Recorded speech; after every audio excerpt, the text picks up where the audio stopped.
5, 4, 3, 2, 1, 0. Ignition. Liftoff.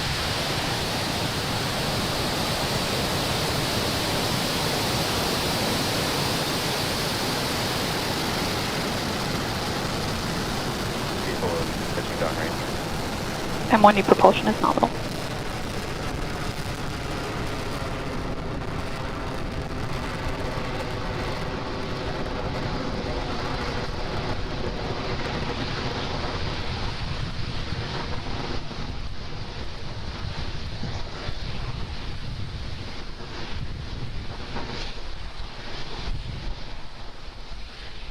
Plus 40 seconds, everything looking good? That's the call out, says M1D engines are throttling down, getting ready to reduce vehicle acceleration in preparation for the period of maximum dynamic pressure. We're in the bottom of the throttle bucket, as they call it. Now the Merlin engine's coming back up to full power as we get ready to go supersonic. Vehicle is supersonic. Supersonic, we're coming through the period of maximum dynamic pressure. Vehicle has reached maximum aerodynamic pressure. Guidance engineer confirms we're through the period of greatest pressure on the vehicle. Continuing downrange, trajectory looks good, propulsion looks good, avionics looks good.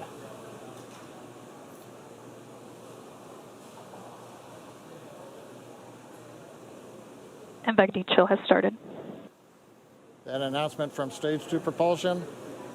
We are now beginning to chill in the turbo pump on the upper stage engine to get ready for its ignition coming up in about 45 seconds. Nice view from the SpaceX cameras at Cape Canaveral as we head east out of Space Launch Complex 40 into the first of 2 orbits planned for today. This orbit is the parking orbit, a low Earth orbit trajectory that will take us over the equator and will eventually relight the upper stage engine to transfer us into the desired geostationary transfer orbit. Now main engine cutoff, or MECO, coming up in several seconds, followed by pneumatic separation. The first stage pushes away from the second stage, and then ignition of the second stage engine.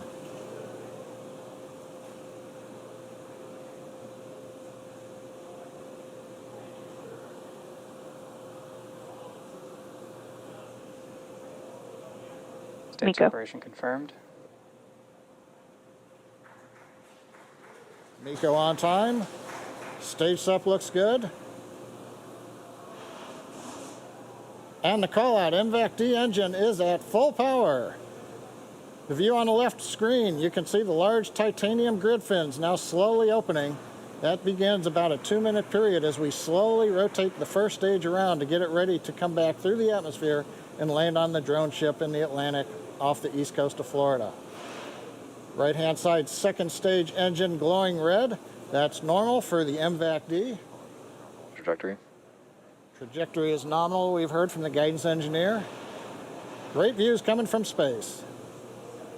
We're coming up on fairing deploy.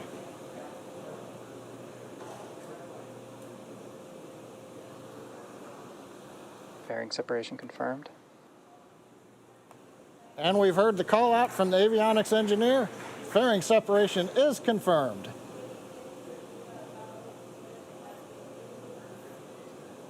I think you can see in the background behind the MVAC-D nozzle, one half of the fairing way in the distance as it went past the camera. So right now we're coming up 4 minutes into flight. Trajectory is looking excellent. We're right down the middle of the road. Power on the upper stage engine is good. Bermuda is now getting the telemetry from the Falcon 9, and we're getting great views from space at T plus 4 minutes and 13 seconds. For those of you just joining us, we had a successful liftoff of our Falcon 9 rocket at 5:30 p.m. Eastern Time from Cape Canaveral. On the right-hand side of your screen, our second stage, its engine is glowing as we continue to take the Anasis-II satellite payload to its desired orbit. On the left-hand side, our first stage. We're beginning our recovery attempt on our drone ship out in the Atlantic Ocean. The next milestones coming up include that first stage's entry burn, followed by the second stage engine cutoff, known as SECO 1, the first stage landing burn, and then that hopeful landing. The entry burn will occur at about 6.5 minutes after liftoff. And what you don't see pictured here are those two fairing halves. They've been jettisoned, and it will take some time for them to get down to sea level. So we won't be covering on the webcast that recovery attempt status, but stay tuned on social media for updates.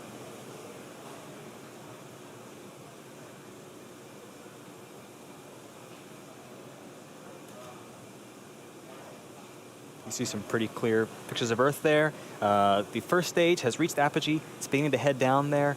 We're only going to be firing 3 of our Merlin engines during this entry burn in order to slow the vehicle down before it gets to the thicker parts of Earth's atmosphere. It'll slow the vehicle by about 25%. When we perform stage separation, that first stage was traveling about 2.5 kilometers per second. So we have a lot of velocity to reduce. Victory. And we're just under 30 seconds from that entry burn beginning.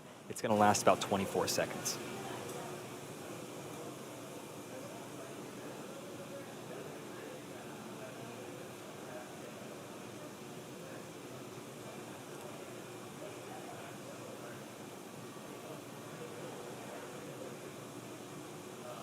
We're 10 seconds away from entry burn.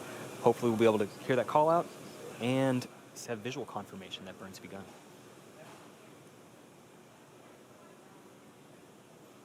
Stage 1, entry burn startup. Our entry burn has begun. You'll see that, the exhaust there will grow and start to become elliptical as we turn on the engines. The center engine fires first, the 2 side engines fire shortly after that. So that exhaust will seem to grow during this burn.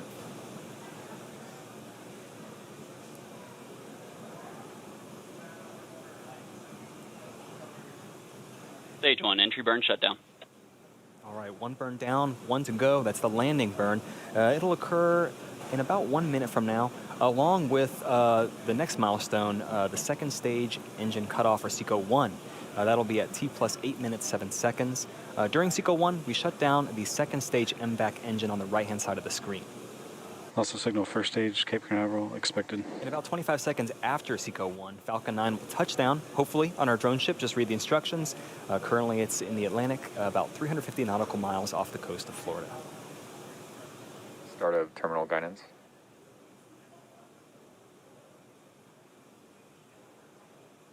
And in terms of velocity of that first stage, drag alone is slowing the first stage down another 80%.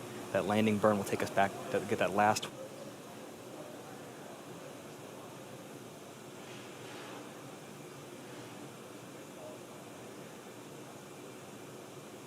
Just under 10 seconds from landing burn and SECO 1.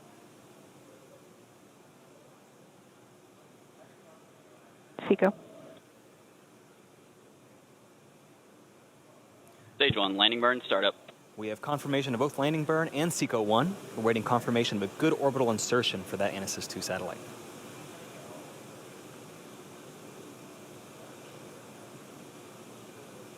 And the landing Stage laser 1. also landing laser deploying now. Nominal park orbit insertion.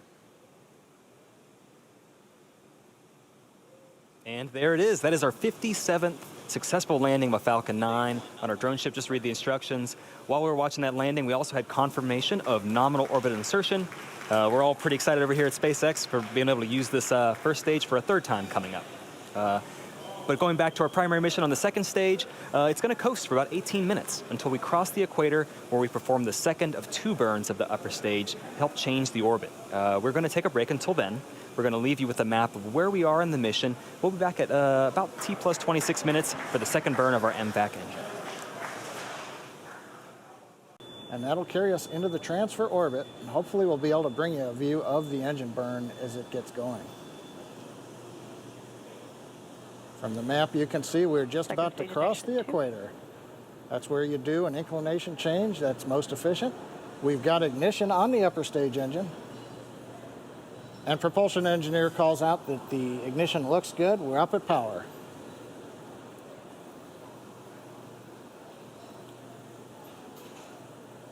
Now currently, when we went into the burn, we were at low Earth orbital speed of about 7.4 kilometers per second.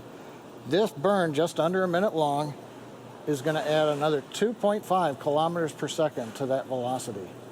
That's what it'll take to get the satellite and the second stage into the geosynchronous transfer orbit. We're throttling down, getting ready to shut down the engine.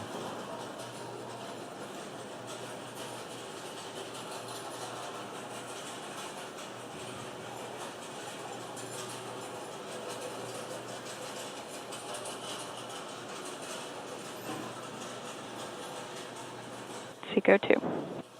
Seco 2 confirming the second stage engine cutoff number 2. Now we're going to wait and listen for guidance to tell us how the orbit looks.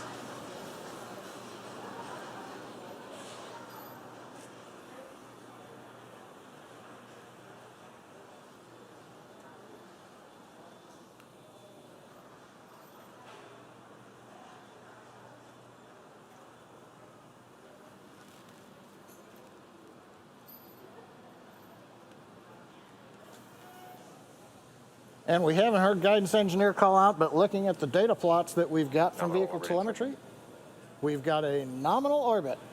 So we are into the desired geostationary transfer orbit, the Falcon 9 second stage with the Anasis-II spacecraft still attached.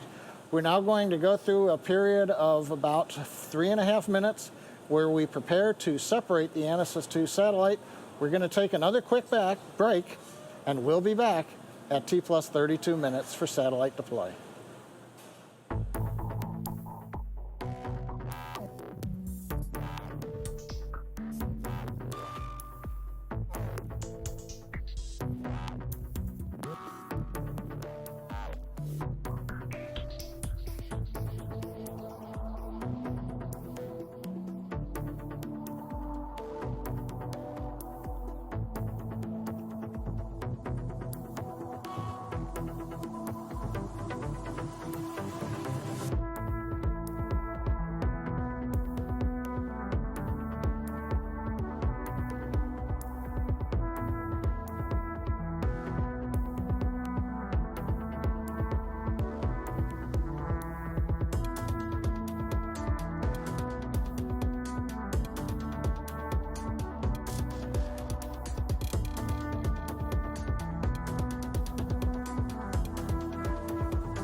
Acquisition of signal, South Africa.